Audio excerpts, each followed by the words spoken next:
ರಾಯಚೂರಿನಲ್ಲಿ ವೈದ್ಯರ ಎಡವಟ್ಟಿನಿಂದ 5 ಕುರಿಗಳು ಸಾವನ್ನಪ್ಪಿವೆ ಎನ್ನುವಂತ ಆರೋಪ ಕೇಳಿಬಂದಿದೆ. ಕೋಳಿಗೆ ಕೊಡುವ ಔಷಧಿಯನ್ನ ಕುರಿಗೆ ಕೊಟ್ಟಿದ್ದಾರೆ ಈ ಡಾಕ್ಟರ್. ಎಂತ ಕೆಲಸ ಮಾಡಿಬಿಟ್ಟಿದ್ದಾರೆ ನೋಡಿ. ಔಷಧಿ ಕುಡಿದು ನೂರಾರು ಕುರಿಗಳು ಅಸ್ವಸ್ಥಗೊಂಡಿವೆ. ಕುರಿಗಾಯಿ ಕಂಗಾಲಾಗಿದ್ದಾರೆ. ಮಾಸ್ಕಿ ತಾಲೂಕಿನ ರತ್ನಾಪುರ ಹಟ್ಟಿಯ ಹನುಮಂತ ಎಂಬುವರ ಕುರಿಗಳು ಆಸ್ಪತ್ರೆ ಮುಂದೆ ಈ ಕುರಿಗಳು ಸತ್ತು ಹೋಗಿವೆ ಎನ್ನುವಂತ ಮಾಹಿತಿ ಸಿಕ್ಕಿದೆ.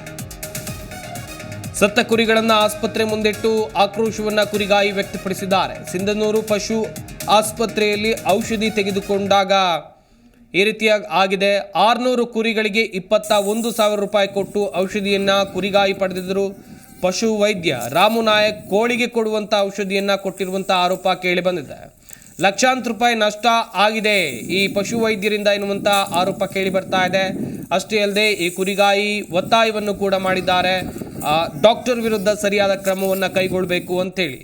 5 ಕುರಿಗಳು ಸಾವನ್ನಪ್ಪಿರೋದು, ಬರೋಬ್ಬರಿ 5 ಕುರಿಗಳು ಸಾವನ್ನಪ್ಪಿವೆ. ಸಿಂಧನೂರಿನ ಪಶು ಆಸ್ಪತ್ರೆಯಲ್ಲಿ ಈ ಕುರಿಗಾಯಿ ಔಷಧಿಯನ್ನು ತೆಗೆದುಕೊಂಡಿದ್ರು ತಮ್ಮ ಕುರಿಗಳಿಗಾಗಿ.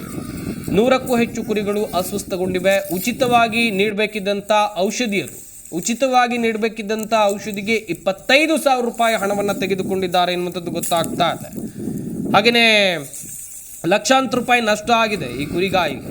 ವೈದ್ಯನ ವಿರುದ್ಧ ಕ್ರಮಕ್ಕೆ ಒತ್ತಾಯಿಸಿದ್ದಾರೆ. ಕೂಡಲೇ ಸರ್ಕಾರ ನನಗೆ ಪರಿಹಾರವನ್ನು ನೀಡಬೇಕು ಅಂತೇಳಿ ಅವರು ಕೂಡ ಒತ್ತಾಯವನ್ನು ಮಾಡಿದ್ದಾರೆ. ಅಲ್ಲಪ್ಪ, ಈಗ ನಿಮ್ಗೆ ಇಲ್ಲೇ ಬ್ಯಾಟ್ರಿ ಕೊಟ್ಟಿಲ್ಲ, ಸಿಗಲ್ ಬ್ಯಾಟ್ರಿ ಕೊಟ್ಟಿಲ್ಲ, ಅವ್ರ ಏನಂತಾರ ದುಡ್ಡು ತಮ್ಮಲ್ಲ ಯಾರು ತಕ್ಕಂತ ಹೇಳ್ತಾರ. ಹೌದಲ್ಲ, ದುಡ್ಡು ದೊಡ್ಡ ಕೊಡಲ್ಲ. ಈಗೊಬ್ರು ಯಾರ ಬದ್ದಿಳ್ಯಾರ, ಅವ್ರು ಕೂಡ ಅದನ್ನ ಹೇಳಿದ್ರು, ದುಡ್ಡು ವಿಷಯನೇ ರೊಕ್ಕ ಕೊಡ್ತಾರೆ ಔಷಧಿ ಅಂತಂದ್ರೆ ದುಡ್ಡು ಸಹ ಕೊಡ್ತಾರೆ.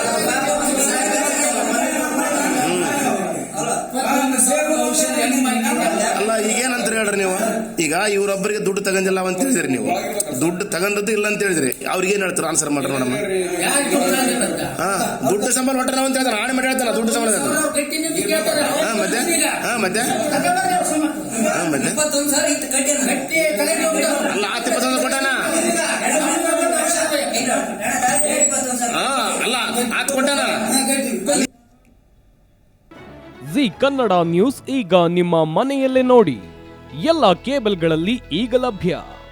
ಸನ್ Direct 292, Jio TV 1334, U digital 162, City cable 51, GTPL 17, Abhishek cables 821, Rock Line telecommunication 51, Shri Basaveshwara number 60, Vinayaka digital number 53, In digital number 896ರಲ್ಲಿ.